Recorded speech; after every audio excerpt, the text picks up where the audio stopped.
मैं आशीष। आज हम लोग कॉम्प्लेक्स नंबर के बारे में पढ़ेंगे। कॉम्प्लेक्स नंबर को अगर सेट नंबर सिस्टम में पूछा जाए सबसे बड़ा सेट कौन सा है तो वो यही है, कॉम्प्लेक्स नंबर। कॉम्प्लेक्स नंबर को जनरली हम लोग जेड से शो करते हैं और इसको लिखा जाता है ए प्लस आई बी के फॉर्म में। ये रियल पार्ट है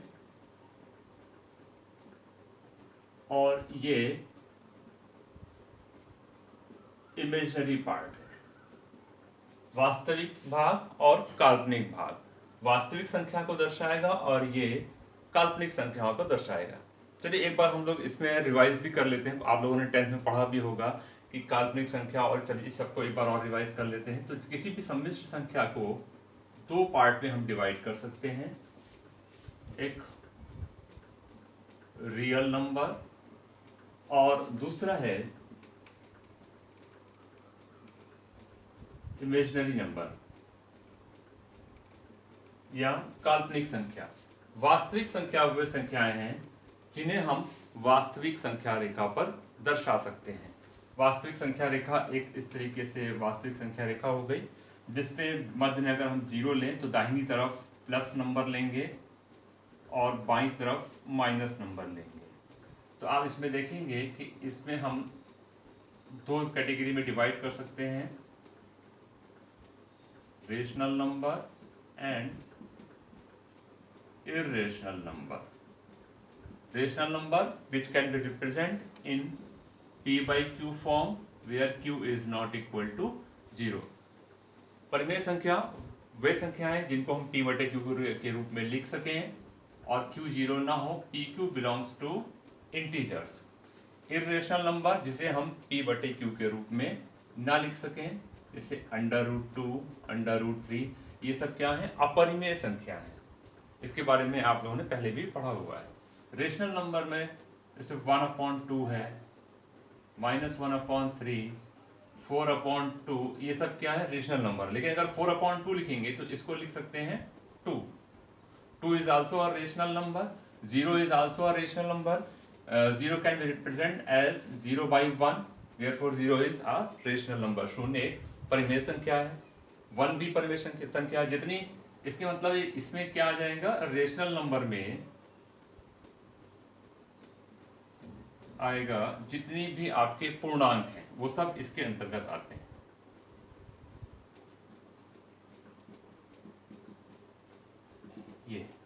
ये सब पूर्णांक हैं, सेट ऑफ इंटीजर से इसको शो करते हैं। आई से या कहीं पे जेड से भी शो करते हैं। 1 से लेके ऑनवर्ड ये सभी प्राकृतिक संख्याएं हैं। इसमें अगर हम शून्य को ऐड कर लें तो ये होल नंबर है, पूर्ण संख्या है, और इन सभी को देखा जाए तो ये पूर्णांक है। इसमें इसकी जरूरत कैसे पड़ी या ये कैसे इसमें, उसको जरा एक बार और हम लोग देख लेते हैं। जैसे अगर कोई इक्वेशन x +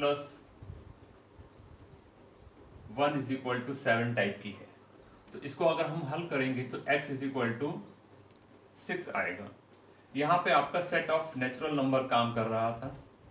फिर एक इक्वेशन ऐसी भी आ गई, इसको हल करने पे पाया गया x = -2, तो सेट ऑफ नेचुरल नंबर को एक्सटेंड किया गया सेट ऑफ होल नंबर, बल्कि यहाँ पे अगर हम 7 लिखते हैं तो x की वैल्यू 0 आ रही है, तो इसको एक्सटेंड किया गया सेट ऑफ होल नंबर। अगर यहाँ पे हम x + 9 = 7 ले लें, x की वैल्यू -2, और इसको इंटीजर तक एक्सटेंड किया गया। इसी तरीके से कोई एक इक्वेशन इस तरीके से ले लें तो x = 1/2, जो ये फॉर्म आई है ये है सेट ऑफ रेशनल नंबर के अंतर्गत। सेट ऑफ रेशनल नंबर को हम लोग q से शो करते हैं। इसी प्रकार से समीकरणों को हल करने के दौरान एक इक्वेशन इस प्रकार से भी आई। इस इक्वेशन को हल नहीं किया जा सका, क्यों? क्योंकि x² = -1 आ रहा था। तो किसी भी संख्या का वर्ग कभी भी ऋणात्मक नहीं हो सकता है, किसी भी संख्या का वर्ग कभी भी नेगेटिव नहीं हो सकता है। तो इसमें एक मैथमेटिशियंस थे, अल्लर साहब, इन्होंने बताया कि अगर हम इसमें x की जगह पे i रख दें तो i² की वैल्यू आती है -1। I stands for iota, जिसका अर्थ है काल्पनिक संख्या। तो काल्पनिक संख्या जिसको हम लोग जिसमें आई इंट्रोड्यूस हो जाएगा, या आई की वैल्यू देखें, i is equal to under root -1, i square की वैल्यू -1, आई की value under root -1, i square निकालें, ये अगेन 1 आती है वैल्यू, आई क्यूब की value i square into i -1 into i, ये वैल्यू आएगी -i, i to the power 4 की वैल्यू निकालें, तो ये वैल्यू आ रही है i to the power 4 is equal to 1। तो ये आई की डिफरेंट वैल्यूज हैं जिनको हम लोग एज ए फॉर्मूला भी यूज करेंगे। तो अभी हम लोगों ने देखा कि आई के इतनी वैल्यूज या ये मान हम लोगों ने निकाले हैं, i to the power 4 is equal to 1। ये अभी हम लोग ने देखा कि आई की वैल्यूज आ रही हैं। तो जो स्टैंडर्ड फॉर्म है कॉम्प्लेक्स नंबर का वो है a प्लस आई बी। आई जो है वो हमेशा कोशिश किया जाता है कि न्यूमरेटर में ही रखा जाए। तो अगर 1/i की वैल्यू निकालनी हो तो 1/i की वैल्यू निकलेगी, इसमें i से न्यूमरेटर और डिनोमिनेटर अंश और हर में दोनों में गुणा कर देंगे। आई स्क्वायर का मान है -1, तो ये मान आ जाएगा i/-1, तो 1/i की वैल्यू हो गई -i। तो ये i से रिलेटेड ये जो वैल्यूज आई हैं, ये जो रिजल्ट प्राप्त हुए हैं, ये इसको एज ए स्टैंडर्ड फॉर्म या फॉर्मूला रख करके हम लोग वैल्यू निकालेंगे। इससे ऊपर की जो वैल्यू होंगी i की, उनको 4 से डिवाइड करके सॉल्व करेंगे, यानी i to the power 4m plus n इस फॉर्म में हमको रखना है, where m n belongs to integers. For example, अगर हमें i टू द पावर 19 की वैल्यू निकालनी है, तो 19 को 4 से डिवाइड करें, तो इसको लिख सकते हैं 4 into 4 plus 3,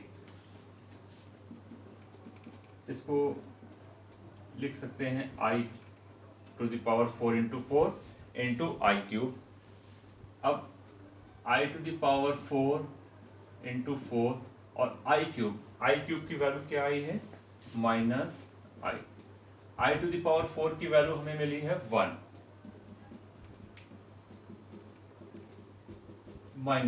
-i to the power 19 की वैल्यू मिल गई -i। लेकिन अगर यहाँ पे हमें 1/i टू द पावर 19 की वैल्यू निकालनी होती तो सवाल और आसान हो जाता। इसको देखिए एक और तरीके से भी कर सकते हैं। सबसे आसान मेथड से i से न्यूमरेटर और डिनोमिनेटर में मल्टीप्लाई कर दें, तो इसकी पावर्स ऐड हो जाएंगी, ये हो जाएगा i to the power 20। 20 is divisible by 4, तो अगर हम i टू द पावर 20 की वैल्यू देखें तो 4 into 5, i to the power 4 की वैल्यू होती है 1 और 1 टू द पावर 5 की वैल्यू भी 1 होगी।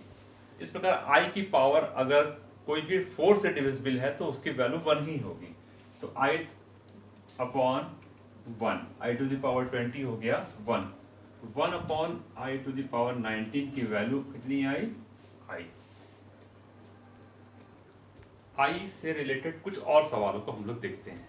जैसे एक सवाल लेते हैं 1 plus I to the power 4, इसको अगर सॉल्व करना है तो कैसे करेंगे, 1 प्लस आई होल स्क्वायर और इसका होल स्क्वायर कर दें, ये हो जाएगा 1 स्क्वायर प्लस आई स्क्वायर प्लस 2i, ए प्लस बी होल स्क्वायर के फॉर्मूले से।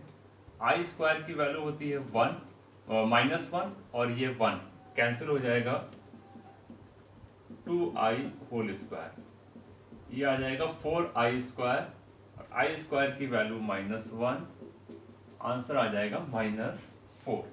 एक और एग्जांपल देखते हैं।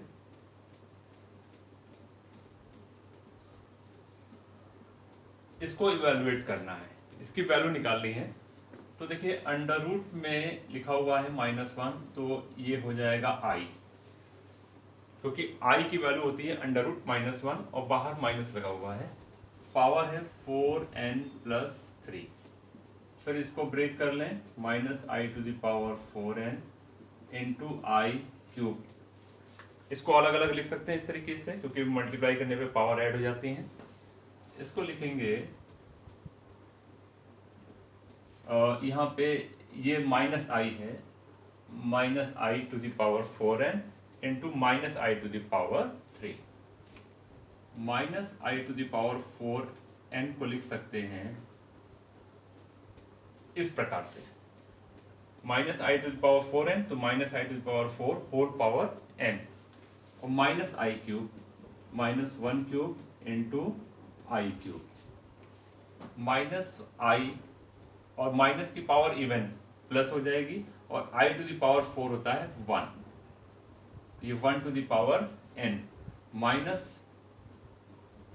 1 टू द पावर 3 माइनस 1 आएगा, आई क्यूब माइनस आई, और इसको सॉल्व करेंगे तो वैल्यू आ जाएगी आई। एक और एग्जांपल देखते हैं इसमें,